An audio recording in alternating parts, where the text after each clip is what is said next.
The overall goal of this procedure is to relate ecophysiological to morphological properties of leaves to better understand ecosystem functioning in diverse plant communities.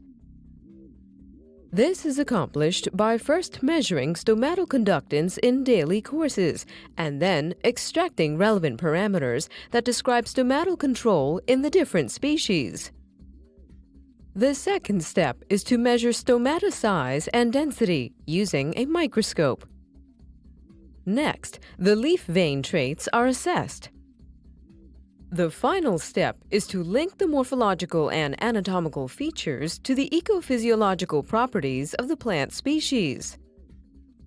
This allows a deeper mechanistic understanding of plant leaves as seen here for the example of stomatal closure, when air becomes drier for different species with different leaf traits.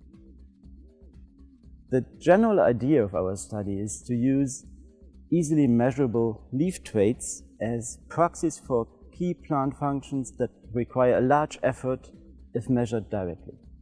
The main objective of this protocol is to connect several rarely assessed leaf traits to stomatal regulation, which is a key aspect in a plant strategy to balance water use and growth.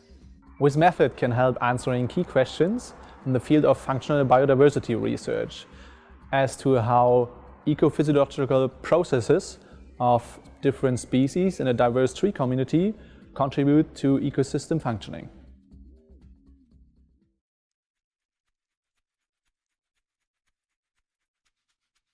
Choose leaves of different species and individuals according to a reproducible pattern.